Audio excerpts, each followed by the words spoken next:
Julian Alvarez wants to leave. Atletico wants him to stay. But here's the question everyone's asking. Who's really in the run here? Today we're going to break it down and I will tell you why, despite Atletico's hardline stance, I think Alvarez camp made a mistake. Welcome back to Sideline Story, I'm Yang Guang.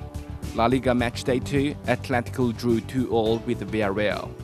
Alvarez came on as a substitute but was booed almost the entire time by the home fans. After the final whistle, he looked somber and didn't join the team's traditional lap of appreciation. According to multiple Spanish media reports, it was Atletico officials who told Alvarez to skip the thank you round. Their explanation? Quote, it was the club's decision to avoid trouble after someone had angered the stands with so many lies. Now let's rewind the timeline. Alvarez joined Atletico from Manchester City in 2024 for around 95 million euros. He's been a key player, 49 goals in 106 appearances, but to be honest, he wasn't playing his preferred brand of football.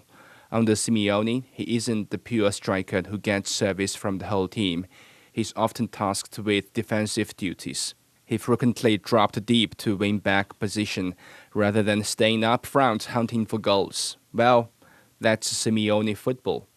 According to a report from Spanish network La Sexta, Alvarez had already submitted a transfer request to Atletico back in February this year. Surprisingly, Atletico promised at that time to facilitate his departure and even discussed a transfer fee with him. That pledge seemed to reassure Alvarez, prompting him to proactively reach out to Barcelona. This summer, Alvarez made it clear he wants out. During the World Cup, he publicly stated that a move was the best for everyone and that he wanted to achieve his dream, a dream that wears Barcelona colors. Barcelona, desperate for a number 9 after Lewandowski's departure, had already agreed personal terms with Alvarez. They tabled a €100 million offer. Atletico didn't just reject it, they laughed it off.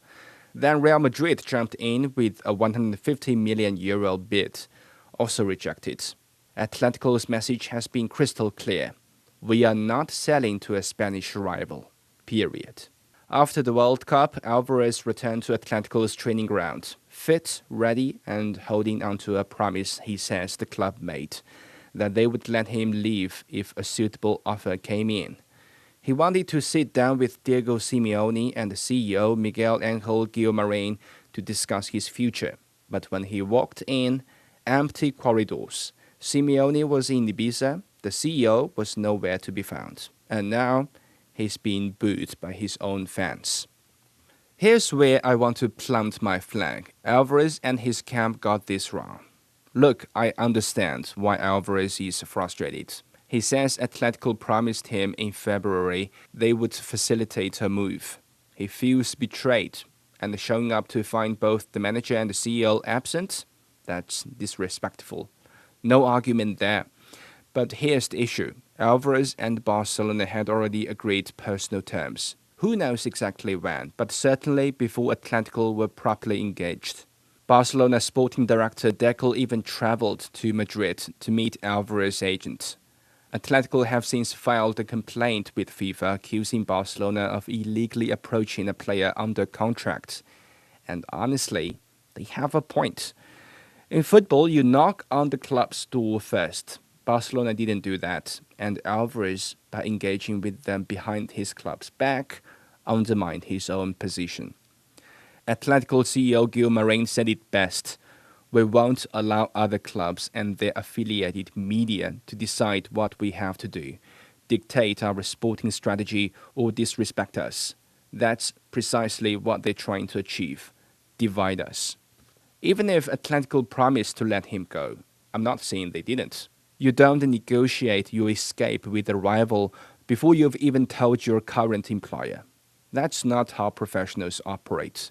You inform your club first, before making it public that you want to join Barcelona. I wouldn't call it disloyalty.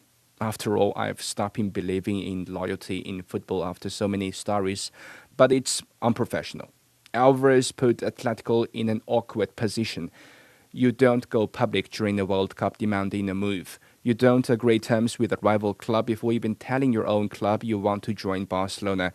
And you don't force a confrontation when a quiet, private conversation would have served you far better. The sad part, Alvarez is a phenomenal player. He deserves to play where he wants, but the way he's gone about it has made a difficult situation genuinely impossible. In the extreme scenario, Atletico could leave Alvarez unable to compete for over a year or even longer. For a 26-year-old in his prime, a year without competitive football could be career suicide. That's the club's real power, not just contracts, but time. Atletico can afford to wait. Alvarez can't.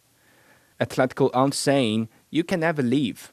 They're saying you can leave, but on our terms, to a destination we choose. The lesson here is simple. Player power has grown enormously in modern football, but it still has limits. As of today, Alvarez remains an Atletico player. The transfer window is closing. Barcelona are scrambling for alternatives. And Alvarez, he's stuck in a limbo of his own making. This is Sideline Story. Thanks for listening. See you next time.